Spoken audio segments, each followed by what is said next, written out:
تو قرآن بہت سمپل ہے، لیکن جو خواہشات کی پیروی کرتے ہیں وہ اس میں تعویلیں نکالتے ہیں، وہ اس کو اصل ٹیکسٹ سے دور لے جاتے ہیں. ام تقولون، یا تم کہتے ہو، ان ابراہیم و اسماعیل و اسحاق و یعقوب والاسباط کانوا ھودا و نصارا، کہ بے شک ابراہیم اور اسماعیل اور اسحاق اور یعقوب اور اسباط کون تھے؟ اولاد یعقوب، بنی اسرائیل کے قبائل، ان کی طرف جو انبیاء بھیجے گئے. کانوا ھودا و نصارا، کہ وہ یہودی یعنی عیسائی تھے، کیونکہ یہودی یہ کہتے تھے کہ یہ سب یہود تھے، عیسائی کہتے تھے کہ یہ عیسائی تھے. اللہ سبحانہ وتعالیٰ قرآن مجید میں ایک جگہ پر فرماتے ہیں، آل عمران 67، ما کان ابراہیم یہودیا ولا نصرانیا ولکن کان حنیفا مسلما. ابراہیم نہ یہودی تھے نہ عیسائی تھے، وہ یکسو مسلمان تھے. آل عمران 65 میں فرمایا، یا اہل الکتاب لم تحاجون فی ابراہیم، اے اہل کتاب ابراہیم کے بارے میں کیوں جھگڑتے ہو علیہ السلام. وما انزلت التوراۃ والانجیل الا من بعد، حالانکہ تورات اور انجیل تو اس کے بعد اتری ہیں. افلا تعقلون، کیا تم عقل نہیں رکھتے؟ موسیٰ علیہ السلام بعد میں آئے ہیں، ان کے بعد تم ان کے پیروکار اپنے آپ کو یہودی کہہ رہے ہو. عیسیٰ علیہ السلام بعد میں آئے، ابراہیم تو ان سے پہلے کے تھے، وہ کہاں سے تمہارے فرقوں میں پڑ گئے؟ یہ تمہارا نام انہوں نے رکھ لیا جبکہ یہ تمہارے نام بعد کی پیداوار ہے. یہ ایسا ہی ہے کہ جیسے کوئی کہے کہ محمد صلی اللہ علیہ وسلم سنی تھے یا شیعہ تھے یا حنبلی تھے یا شافعی تھے. یہ کہنا زیب نہیں دیتا. کیوں؟ اس لیے کہ یہ سب کچھ بعد کی پیداوار ہے. اللہ کے رسول محمد صلی اللہ علیہ وسلم کیا تھے؟ مسلم. هو سماکم المسلمین، اس نے تمہارا نام مسلمان رکھا ہے. تو یہ یہودی اور عیسائیت اسی طرح فرقہ وارانہ نام ہے، جیسے ہمارے ہاں بھی مسلمانوں کے اندر فرقے بنے ہوئے ہیں، اور ہر ایک کیا سمجھتا ہے کہ جس فرقے میں وہ ہے وہ سب سے صحیح ہے، اور باقی سب کو بھی اسی میں کھینچنے کی کوشش کرتا ہے. تو یہاں پر یہ کہا جا رہا ہے، قل اانتم اعلم ام اللہ، کیا تم زیادہ جانتے ہو یا اللہ زیادہ جانتا ہے؟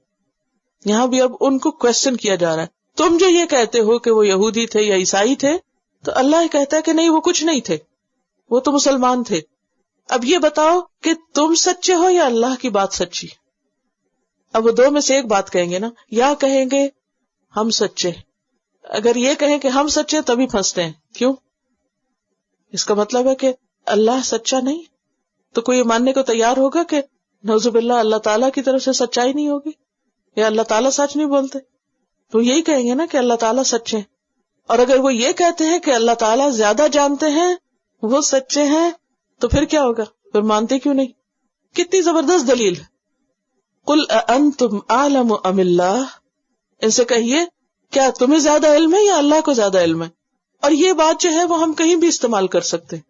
جب کوئی شخص دین کے کسی حکم پر اعتراض کرے کہ یہ کیوں ہے دین میں، اور اسے ہم یہ بتائیں کہ یہ اللہ کی بات ہے اور اللہ زیادہ جانتا ہے، کیونکہ بعض اوقات کہتے ہیں نا کہ قرآن میں یہ لکھا ہوا ہے لیکن سائنٹسٹ یہ کہتے نہیں، کتنی عام بات ہے.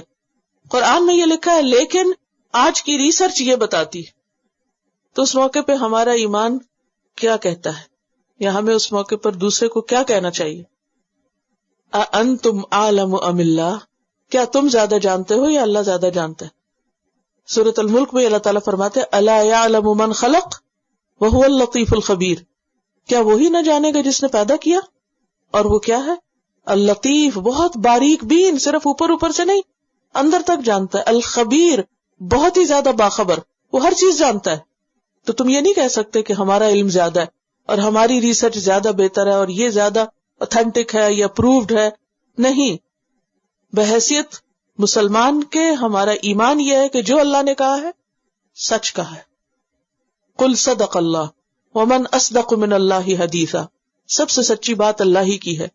اور دوسرے کو بھی یہی بتانا چاہیے کہ انسان کا علم زیادہ ہے یا اللہ کا علم زیادہ ہے، خالق کا زیادہ ہے یا مخلوق کا. اس کا علم زیادہ جس نے آسمان بنایا، یا اس کا وہ جو آسمان کو دیکھ کے وہم و گمان سے نتیجے نکال رہا ہے، یہ خود ساختہ پرنسپلز بنا کے اس کے اوپر یہ کہہ رہا ہے کہ ہاں یہ ریسرچ جو ہے یہ پرووڈ ہے. تو اصل بات یہ ہے کہ ایمان بھی اور عقل بھی یہی کہتی ہے کہ جو کچھ اللہ نے کہا ہے وہ زیادہ درست ہے. ومن اظلم، اور اس سے بڑا ظالم کون ہوگا، ممن کتم شہادۃ عندہ من اللہ، جو اللہ کی طرف سے آئی ہوئی جو گواہی اس کے پاس ہے اس کو چھپا دے. یہ کیا گواہی تھی؟ کس گواہی کی طرف اشارہ ہے؟ نمبر 1، اہل کتاب کے پاس ان کی کتابوں میں تورات اور انجیل دونوں میں محمد صلی اللہ علیہ وسلم کی آمد کے بارے میں لکھا ہوا تھا کہ آپ آخری رسول ہیں، اور جو نشانیاں وہاں تھیں وہ آپ پہ پوری اترتی تھی. تو وہ اس بات کو چھپائے ہوئے تھے، بتاتے نہیں تھے، حالانکہ آپ کے اوصاف ان کی کتابوں میں لکھے ہوئے تھے. پھر اسی طرح اللہ کے ایک ہونے کی گواہی، سورۃ آل عمران آیت 18 میں آتا ہے، شہد اللہ انہ لا الہ الا هو والملائکۃ واولو العلم، گواہی دی اللہ نے کہ وہ ایک ہی الہ ہے، اور ملائکہ نے بھی اور اہل علم نے بھی. تو یہ خود کو اہل کتاب کہتے، اہل علم کہتے. تو اہل علم ہونے کا تقاضا کیا تھا کہ یہ اللہ کو تین نہیں ایک بتاتے. اور اسی طرح محمد صلی اللہ علیہ وسلم کے بارے میں جو باتیں ان کی کتاب میں لکھی اور وہ سچ ثابت ہو رہی ہیں، ان کے مطابق یہ اس کو مان جاتے اور یہ دنیا کو بتاتے کہ ہاں محمد رسول اللہ صلی اللہ علیہ وسلم سچے ہیں. یعنی شہادت سے مراد یہاں کون سی شہادت ہے؟ اشہد ان لا الہ الا اللہ و اشہد ان محمدا عبدہ و رسولہ. ٹھیک ہے، اس کے نیچے بے شک آپ لکھ لیجیے کون بڑا ظالم ہے جو اس گواہی کو چھپائے. اسی لیے یہ لازم ہے نا کہ جب کوئی شخص مسلمان ہو تو اسے کیا کرنا چاہیے؟ کلمہ پڑھنا چاہیے، چھپ کے کہیں ڈکلیئر کرنا چاہیے. یہ گواہی ہے اب اس کے پاس، اسے چھپانا نہیں چاہیے، اسے اللہ اعلان بتانا چاہیے کہ میں مسلمان ہوں. ٹھیک ہے، اسی لیے لازم ہے کہ اسلام ڈکلیئر کرنا چاہیے. اور اس کے اور فائدے بھی ہیں کہ پھر مسلمانوں کے قبرستان میں دفن ہو اور اسلام کے مطابق اس کے باقی تمام چیزیں جو ہیں وہ بھی اس کے عمل میں ظاہر ہوں، اور اس کے وراثت وغیرہ کی تقسیم بھی اس کے مطابق ہو، اور باقی بھی یعنی وہ تمام بینیفٹس جو ایک مسلمان کو حاصل ہوتے ہیں اس کو بھی ہوں. دوسرا یہ کہ یہ ٹروتھ جو ہمارے پاس ہے یہ صرف اپنے تک نہیں رکھنا چاہیے، اس کو کیا کرنا چاہیے؟ چھپانا چاہیے، ظاہر کرنا چاہیے، لوگوں کو بتانا چاہیے. شہادت چھپائی نہ جائے بلکہ ظاہر کی جائے، دین کا پیغام عام کیا جائے.